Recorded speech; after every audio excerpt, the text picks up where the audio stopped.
hey, there are 5 things that you must have before you leave the United States.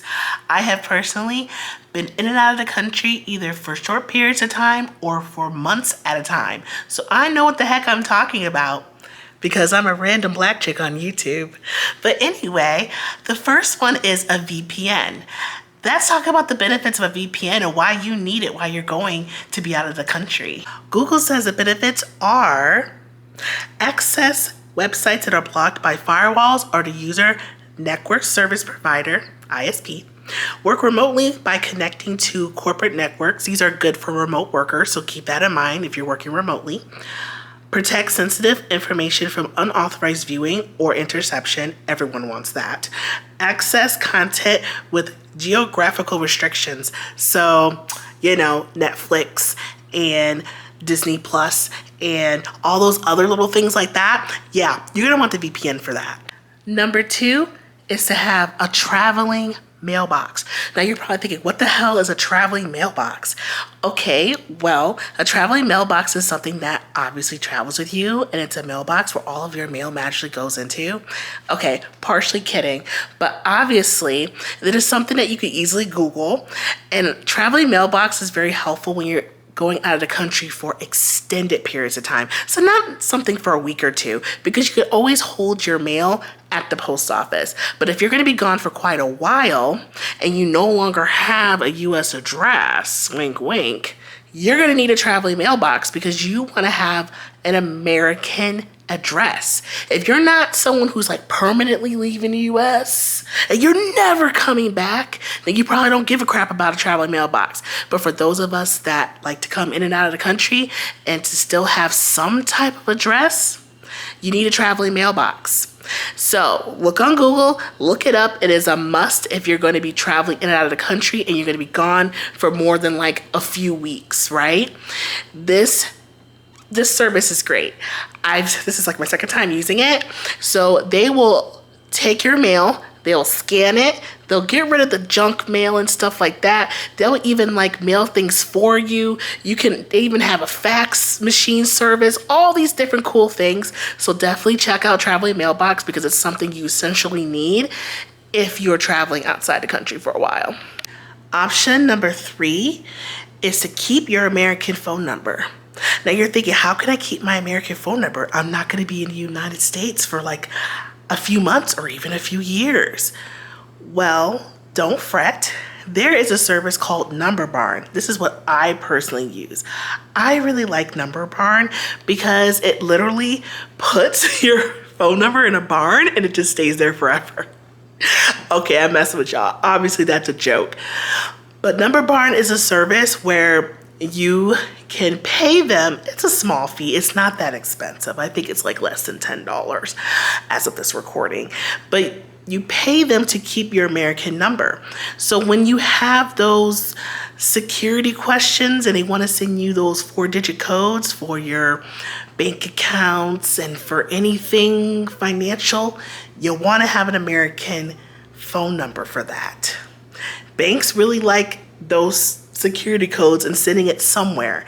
So they like to use your phone number. So you can keep your original US phone number with Number Barn, and those texts can go right to your email account as well as the Number Barn account. I personally use it.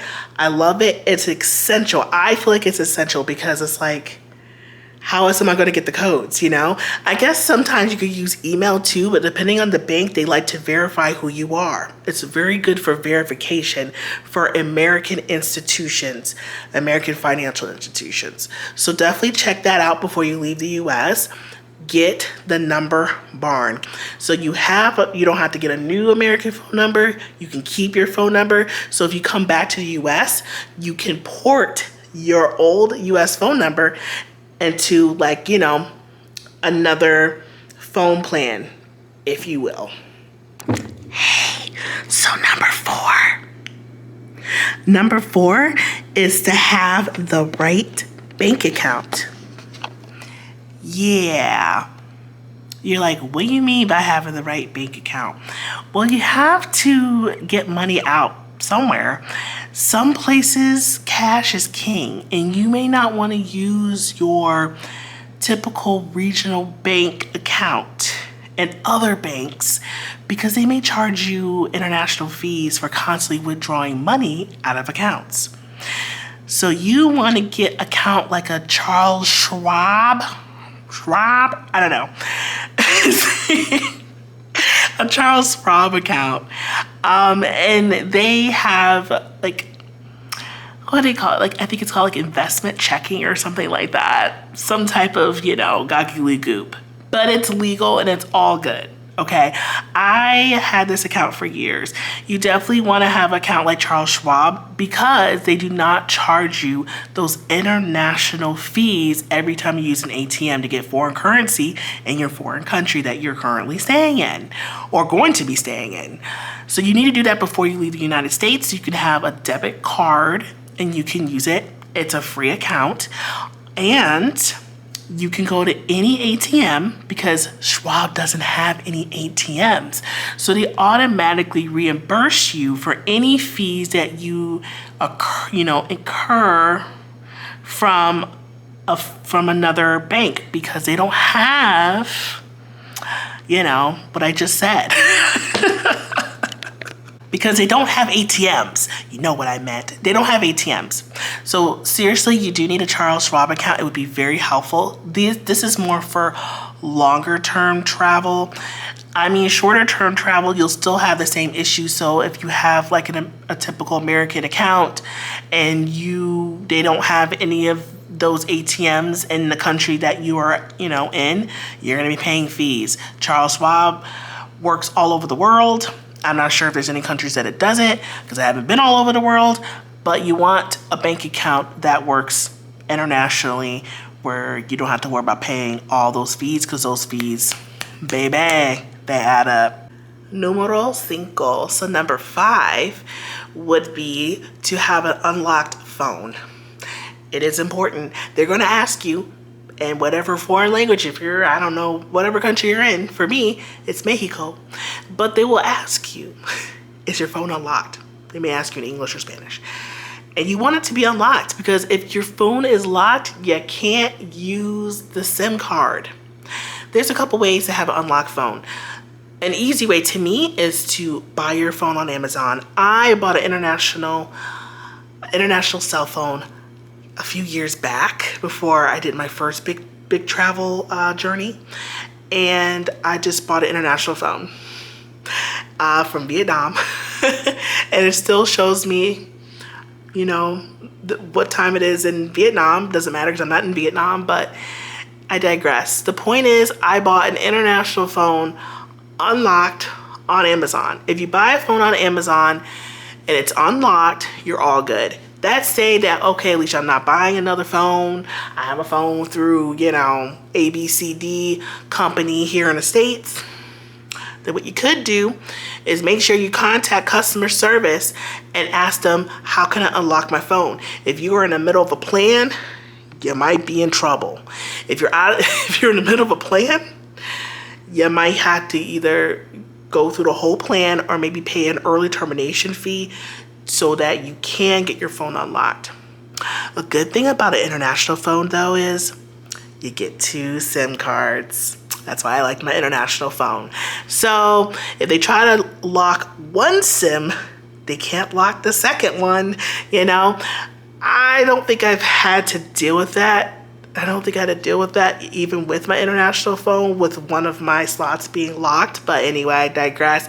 Let's go to the extra one. You waited this long for all 5. I have a 6th one, and that is to have the right credit card. If you use credit cards like I do, because I love them points, honey, I love those points, okay? I like doing free hotel stays and, getting a flight for free and things like that. You want an international credit card, okay, that does 0 foreign transaction fees. 0. There are plenty of cards that do that nowadays. So make sure you read the basic terms to at least know that part, okay? they'll tell you, it's one of the main things they'll tell you about the benefits of the card is 0 foreign transaction fees. That's the kind of card that you want. Okay, this is not a credit card video, so I'm not going to go in detail like this is the card I would suggest have when you're traveling. That's not that kind of video, but I'm sure there's plenty on the internet. But again, I'm just a random black chick on YouTube, so you don't have to listen to me. But those are the 5 things plus the 1 bonus that I would suggest anyone do before they leave the United States if they're going to be gone for extended periods of time, because these things are important and they're also going to help you when you get to your country. Yes, especially when you're going to Mexico like me. All right, I'll see you guys in the next one. Bye.